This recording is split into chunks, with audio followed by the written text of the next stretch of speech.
नमस्कार दोस्तों, तूली the vlogger में आप सबका फिर से स्वागत है। दोस्तों आज की इस वीडियो में मैं आप लोगों को बताने वाली हूँ कि दो तरीके के नेगेटिव सोच होते हैं और इन नेगेटिव सोचों से बचने के लिए हमें क्या क्या उपाय करने चाहिए, जिसके लिए मैंने बहुत रिसेंटली आप लोगों को बताया है कि मैंने दिव्य तिलक जो बहुत सारे लोगों ने मुझसे लिया है अभी फिलहाल और जिनको पाकर वो बहुत खुश है। अभी बहुत लोगों को अभी तक उनका पार्सल नहीं मिला है, तो उस दिव्य तिलक के बारे में भी मैं बात करूंगी और साथ में नेगेटिव थॉट्स को दूर करने के लिए भी आज मैं आप लोगों को कुछ उपाय और समाधान बताने वाली हूँ। तो वो सारी चीजें आज के इस वीडियो में, लेकिन हमेशा की तरह आगे बढ़ने से पहले चैनल को सब्सक्राइब कीजिए, बेल बटन को दबाइए। वीडियोस अच्छी लगती है तो लाइक शेयर एंड कमेंट करना बिल्कुल भी मत भूलिए। आगे बढ़ते हैं दोस्तों। हमारे जो नेगेटिव थॉट्स है वो दो तरह की होती है।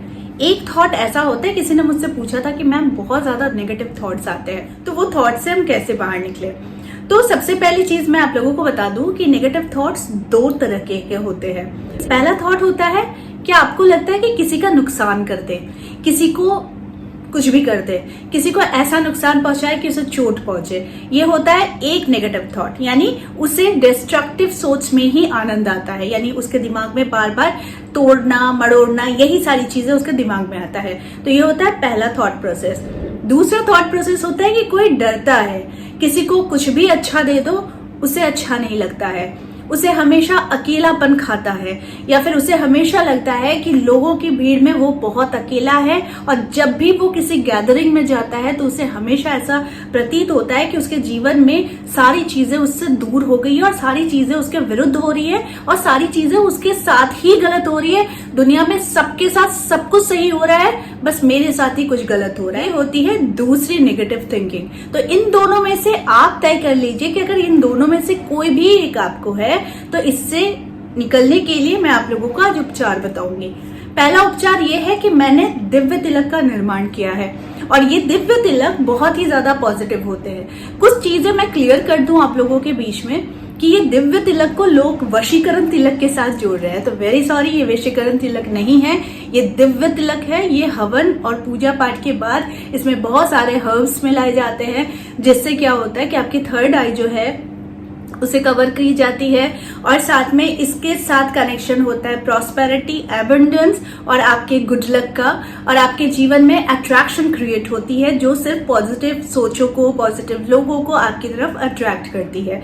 तो ये होती है दिव्य तिलक का काम। और ये तिलक इतना ज्यादा प्रॉस्पेरस है कि इस तिलक का सिर्फ आपके घर में होना ही बहुत ज्यादा शुभ होता है। ठीक है, ये दिव्य तिलक का काम होता है कि आपके जीवन में प्रॉस्पेरिटी को खींचता है। आपकी जो पर्सनालिटी है इसमें चार चांद लगाती है। और दूसरी बात है एबंडेंस हो गया, आपके जीवन में लक हो गया, मनी हो गया या फिर अट्रैक्शन हो गया, ये सारी चीजों को अट्रैक्ट करती है। ये होता है मेरे दिव्य तिलक का काम। तिलक का जो काम है ये आपकी नेगेटिविटी को दूर करता है। अब कैसे दूर करता है? मानिए अगर ये दोनों में से नेगेटिव चीजें आपको अट्रैक्ट कर रही है, आपको लगता है कि आपको अकेला ही समय बिताना है, जीवन में कुछ नहीं रह गया है, जीवन में सिर्फ और सिर्फ अकेलापन रह गया है, जबकि आपके पास सब है, तो फिर इस थॉट से बाहर आने के लिए आपको दिव्य तिलक का प्रयोग करना चाहिए। इस दिव्य तिलक का काम होता है कि सबसे पहले ये थर्ड आई पर जाकर ये आपको शांत करता है, ये फोकस्ड बनाता है, ये आप में एक कामनेस और सौंदर्य वृद्धि करता है। ये दिव्य तिलक में कुछ ऐसी चीजें हमने ऐड की है जैसे कि अष्टगंधक, कपूर का ऑयल और साथ में इसमें है रक्त चंदन है, केसर है, ये सारी चीजें हमने ऐड की है, जिससे क्या होता है आपकी जो जीवन में आने वाली जो समस्या यानी जो आपके नेगेटिव थॉट्स है जो आपको आगे जाने से रोकती है, उस नेगेटिव थॉट्स को ये दूर करती है। तीसरी बात इसमें जो सबसे अच्छी बात है कि ये आपकी खूबसूरती को बढ़ा देती है। जी हाँ, जो भी अभी प्रयोग कर रहे हैं, ये जो दिव्य तिलक है ये सीधे सीधे कनेक्ट होता है वीनस ग्रह के साथ। तो वीनस के साथ कनेक्शन होता है लग्जरियस लाइफ और ब्यूटी की। तो आप जितना खुद को सजा कर रखेंगे और जितना खूबसूरती से आप अपने थर्ड आई को ढक कर रखेंगे, और लोग देखने वाले जो होते हैं ना, वो सबसे पहली चीज है कि वो आपकी बिंदी पर सीधा सीधा असर जाता है। तो अगर कोई किसी भी इंसान का कोई नजर दोष की प्रॉब्लम होती है या फिर किसी को लगता है कि मुझे नजर बहुत जल्दी लग जाती है, किसी की कुदृष्टि बहुत जल्दी मुझ पर पड़ जाती है, तो उससे ये रक्षा कर देता है। सबसे इंपॉर्टेंट जो बात है, ये स्पेशल हवन और पूजा से तैयार होती है। ये दिव्य तिलक जो है सिर्फ लगाने से नहीं बल्कि इसकी प्रॉस्पेरिटी को अगर देखना है तो इसे अपने घर में रख कर देखिए।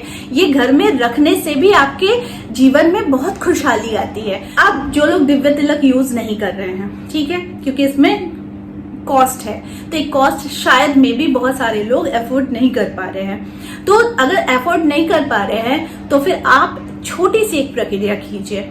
आपको क्या करना है, आपको हमेशा ख्याल रखना है कि आपके बाल जो है ना ये साफ और सुथरे होने चाहिए, क्योंकि हमारा जो दिमाग है यहीं पर सारी चीजें स्टोरेज होती है। तो अगर हमारे दिमाग में अननेसेसरी गंदगी जमी रहेगी, अननेसेसरी बहुत ज्यादा इचिंग प्रॉब्लम, डैंड्रफ प्रॉब्लम होती है, तो फिर हमारे जीवन में ज्यादा थॉट प्रोसेस जनरेट होती है कि आपकी जो प्रॉब्लम्स है वहीं पर आपकी थॉट प्रोसेस शिफ्ट करने लगती है। ठीक है, तो सबसे पहले आपको ध्यान रखना है कि नेगेटिव थॉट से अगर बचना है तो ज्यादा से ज्यादा सफेद कपड़ों का यूज कीजिए। अपने स्कैल्प को बहुत साफ सुथरा रखिए, आपके बदन को साफ सुथरा रखिए। थोड़े कलरफुल चीजें यूज कीजिए, जैसे कि हम यूज करते हैं थोड़े से जैसे तिलक हो गया, ठीक है, आप तिलक का प्रयोग कीजिए। जैसे कि हमने कलरफुल लिप बाम लगाए हैं तो लिप बाम हो गया जो हमारे एडिशनल हमारी ब्यूटी को एनहांस करते हैं। सफेद कपड़े जो ब्राइटन होते हैं वैसे कलर्स को आपको यूज करना है, ताकि आपके मन के ऊपर जो बोझ बना हुआ है, जो ब्लैक एनर्जी है, वो आपसे दूर होती हुई चली जाती है। तीसरी चीज, अगर पूजा पाठ से भी आप नकारात्मकता को दूर कर सकते हैं। वो कैसे? जैसे कि आपको हनुमान चालीसा, दुर्गा चालीसा का पाठ जरूर करना चाहिए, विष्णु सहस्त्रनाम प्रत्येक दिन सुनना चाहिए, महामृत्युंजय मंत्र आपको प्रत्येक दिन सुनना चाहिए, और हर दिन घर में आपको शंख जरूर बजानी चाहिए, घंटा जरूर आपको बजाना चाहिए। इससे क्या होता है कि आप शायद अपने अंदर सोचें कि नकारात्मक ऊर्जा आपके अंदर है, बट अगर फैक्ट भी देखा जाए तो वास्तु की कमी की वजह से या फिर वास्तु दोष की वजह से या फिर आपकी घर की एनवायरनमेंट की वजह से भी इसका असर आपके ऊपर पड़ता है। तो फिर इसके लिए आपको क्या करना है कि आपको सीधे सीधे घर में गंगा जल का छिड़काव प्रत्येक दिन कर सकते हैं, नहीं तो वंस इन अ वीक कर सकते हैं, और साथ में घर की साफ सफाई का भी आपको ध्यान रखना है। दूसरी बात आपको ध्यान रखना है कि आपके किचन जहां से हम लोग कहते हैं कनेक्ट करते हैं माता लक्ष्मी को, वो किचन एरिया आपका बहुत साफ सुथरा होना चाहिए। ठीक है, तो उस चीज का ध्यान रखिएगा।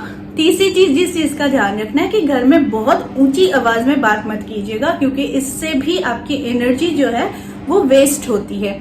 तो हमारी एनर्जी को कहाँ इन्वेस्ट करना है ये बहुत जाननी जरूरी हो जाती है, कि आपको ऐसी जगह पर एनर्जी लगानी है जहां से आपको कुछ बेनिफिट मिले। लेकिन ऐसी जगह पर अगर आप अपनी एनर्जी लगाते हैं जहां पर चिल्लम चिल्ली, बहुत ज्यादा तनाव, बहुत सारी चीजें अगर आप खुद ही करते हैं तो वो अंदर से आपको थका देती है। तो जब आपको अंदर, आप कभी भी देखना कहीं पर आप बहुत ज्यादा शाउटिंग कर रहे हो, आप किसी से लड़ रहे हो या फिर आप किसी के साथ बहस कर रहे हो ना कंटिन्यूअसली, तो उस समय क्या होता है, वो ऊर्जा होती है कि हमें जीतना है। तो जब हमें जीतना है तो हम जब बहुत जोर से बातें करते हैं, थ्रो करते हैं ना, तो दैट मीन्स कि हम अंदर से वो एनर्जी पूरी लगा दे रहे हैं अपनी बातों पर। तो वो क्या हो गया, हमें अंदर से उस समय की एनर्जी को पूरी खाली कर देती है। तो दैट मीन्स हम थक जाते हैं। तो आपको थकना है तो फिर आप अच्छी चीजों में इन्वेस्ट करके अपनी एनर्जी को फिर थको, तो उसमें मजा आता है। लेकिन अगर आप गलत चीजों में इन्वेस्ट करोगे ना अपनी एनर्जी को, तो उसमें मजा नहीं बल्कि प्रॉब्लम्स आते हैं। तो आपको ये भी ध्यान रखना है कि आपको एनर्जी कहाँ इन्वेस्ट करनी है। ठीक है, तो आई होप आज का वीडियो आप लोगों को अच्छा लगा होगा। इस तरह की वीडियोस मैं आप लोगों तक लाती रहूंगी। आज के लिए बस इतना ही, फिर मिलेंगे एक नए टॉपिक के साथ। तब तक के लिए आप सबको मेरा प्यार भरा नमस्कार।